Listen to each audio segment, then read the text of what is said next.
When I hit record, anything that hits the screen will be recorded, my voice as well. None of you got that habit. Hello world. Anything that I write on the screen will be recorded.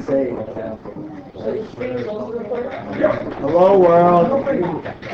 We haven't started yet. Yeah, it is not recording up. So what that means is if I'm away, or if you're away, guys, if you're away, you can always go back on Schoology and watch this. Remind me before the end of today, I have to give you the Schoology code. I figured out how to do it. You can, you just have to connect to my class. Okay, so here's what you need to know by the end of today. You will know the contributions of two guys by the name of Dufay and Franklin to our understanding of electricity. You will know about the one fluid and two fluid models. You will understand scientific models change over time, and the reason for this, you probably already know that. And we already did this part about definition of electricity. Let's begin. So, the Greeks, they lived in these old buildings. Well, they weren't old when they lived in them because they were new, but they're still there. Anybody know what that building's called? That is the Parthenon. It sits on top of the Acropolis. If you ever get a chance to go look at it, it's pretty cool. Go see it. It's in Tennessee? No, it's in Athens. The Greeks knew about static electricity and the existence of two types of charge. The Greeks loved nothing more than to take balloons and rub them on the air and stick them on the wall. No, they didn't do that. Okay, but they did know about static electricity. Fast forward. In the 1700s, ideas were emerging that some objects were, they called electrics, attracted other objects when rubbed, and others were non-electrics. They did not attract. Can you think of examples of things that might be called electrics? Like what kind of things can you rub together and cause static electricity? Balloons on your hair. That's like plastic. Yeah, so like basically, yeah, plastic chairs and clothing will produce electricity, static electricity. What if you're wearing like slippers or wool socks, you walk across the floor at home? On the carpet, right? But when you're taking your feet Yeah, off in your hair. especially those like not the cotton kind, but that recycled plastic kind, right? There was one time, I remember, I was playing guitar, and I pulled my hoodie off, and I almost electrocuted myself. There was so much shock. Yeah, like seriously, I did that when I touched the guitar. I was like, oh, you made my hair stand up.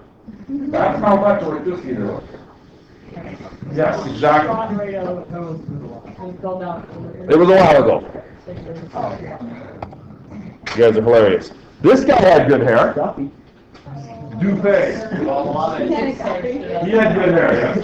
So, Dufay discovered that a cork ball touched by an electrified glass rod, glass will hold a charge, and that a different cork ball touched by an electrified resin rod would actually attract each other. Why do you think that was true? So, he took this glass rod and he rubbed it with maybe silk or something or other, and then he took this resin rod. Now, resin is like an old version of plastic. You know that sort of maybe, you might have seen them in the antique shops, or even old phones, you know that black kind of crumbly sort of plastic? Yeah. It's called Bakelite, I think. Sometimes old, maybe grandma's pots, the handles, or that old kind of thing. Think of that kind of stuff, okay? So one would attract the other. Why do you think that would be true? One is positive and one is negative, exactly. What did you say? One is a charge and one doesn't, maybe? That kind of thing. Did Dufay understand all this? No. We know this now. We know about positive and negative, and they could be backwards, I don't know, it doesn't really matter. We know about that now, but he didn't know about that then, right? He was on sort of the cutting edge of science. So why do you think likely something to do with opposite charges, right? Likely something to do with that. So he started wondering about this, started thinking about it, okay? And this is what his summary was.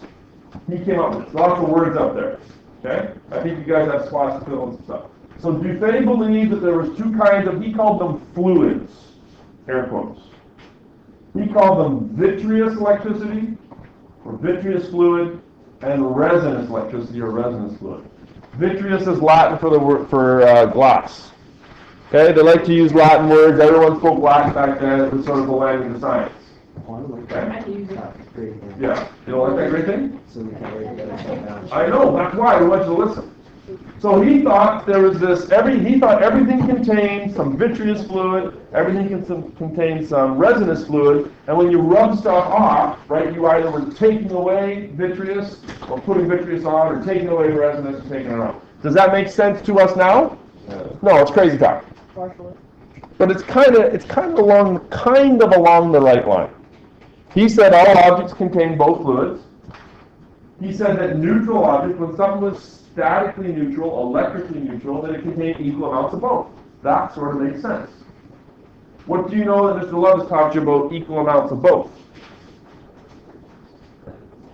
When you've got your atomic, your nucleus, right? When you've got just as many electrons as you have protons, what is it?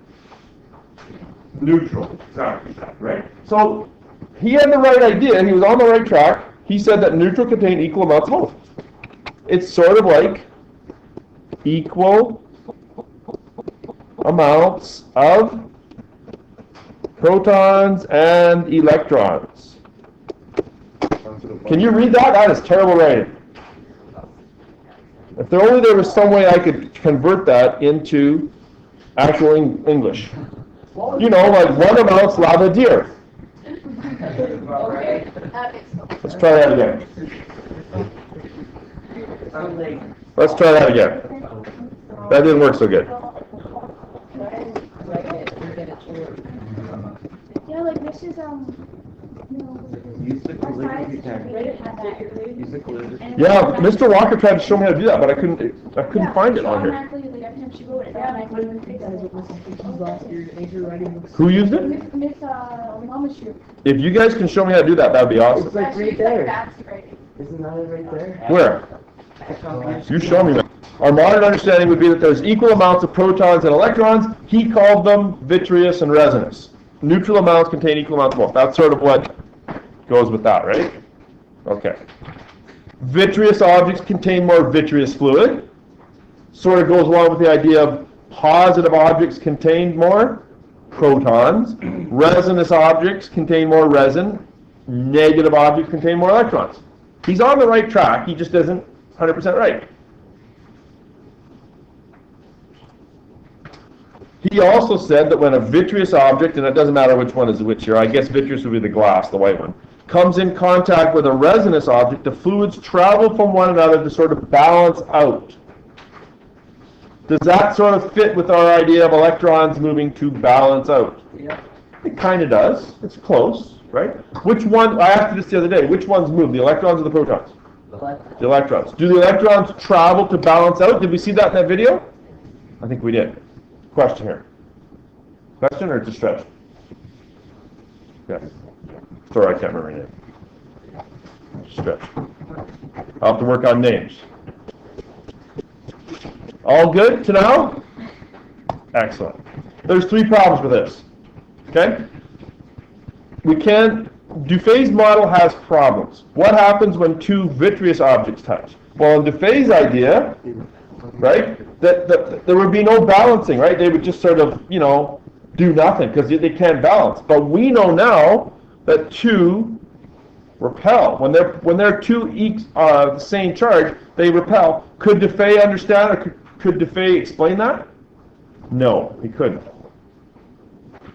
What happens when two resinous objects touch? Again, he had this idea of the fluids balancing out. There's no reason for balancing out. Again, they repel. We can't explain why. Why do objects attract and repel? Shouldn't everything attract everything else? Why is there an attraction here? Why is a positively charged or a resinous charged object attracted to neutral? Like, do charged ones attract neutral things? Have you seen that before? Let me just put my recording off here for a second. I'll show you. So about a few years later, a guy by the name of Franklin, you probably know him. Ben Franklin, he's kind of one of the more famous dudes. Did he really fly the kite in the rainstorm? No. If only there was a Mythbusters episode that Look at Steve. only. Just so happens that there is. Just so happens there is, and we'll watch it. Let me get to it. Franklin rejected DuPage's model. He said, you've got your hair all in a knot, you're wrong. He said there is he does look like a like a joke. You'll see him on the, I think it's the $10 bill. Thanks, Brett. Your binder's there too.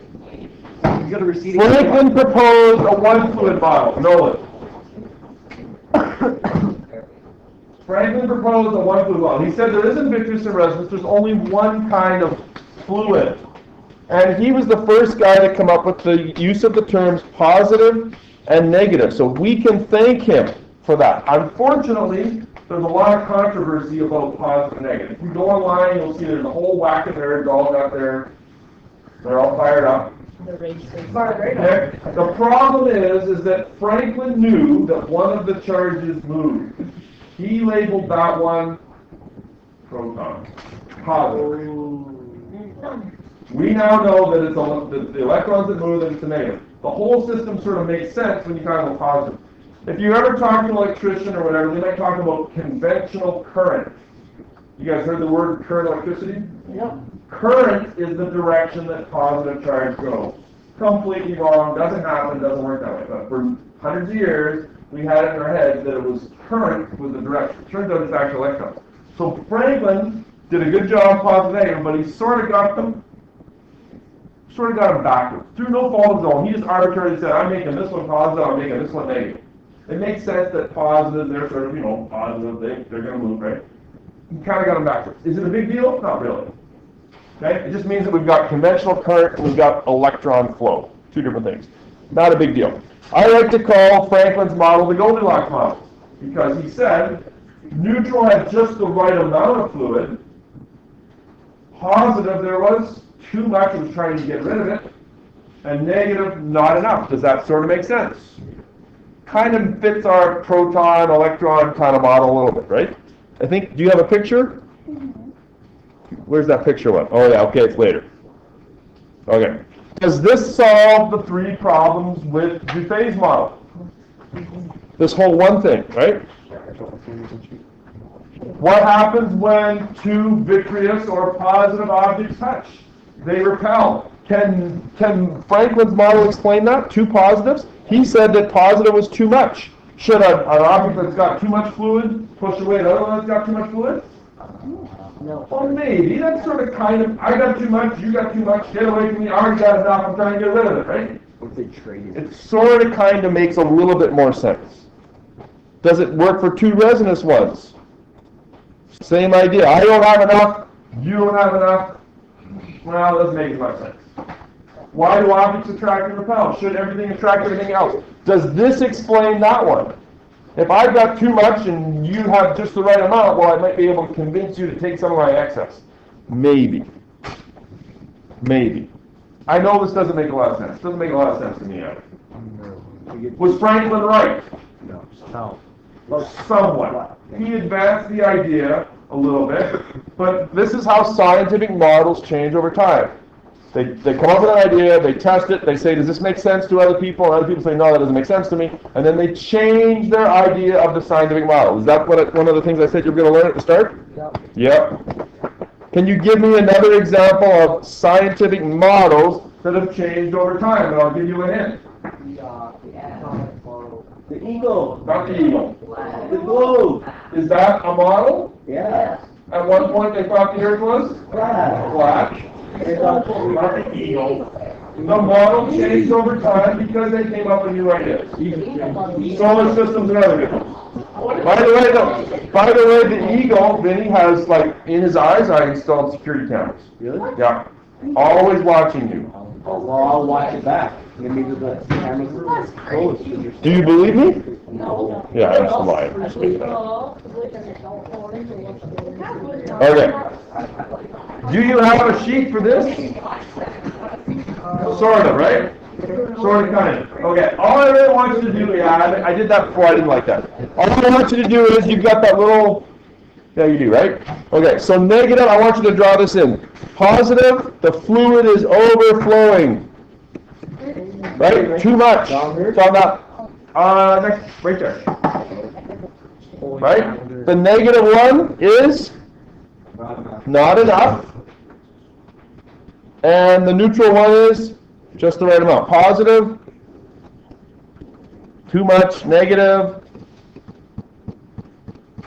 not enough, neutral, just right. Just like Goldilocks. Just like corn. Okay? All you really need to know is Dufay, 2 fluid, vitreous and resonance, balance out. Franklin, 1 fluid model, transfer back and forth. Did a little bit better job. And then this picture stuff here. Did Franklin really fly kite in a thunderstorm? Yeah, I think so. What do you mean? I don't get that apartment. Why would they say that? And trust me. It's a great big world. We just recording our man. Oh yeah. Oh yeah.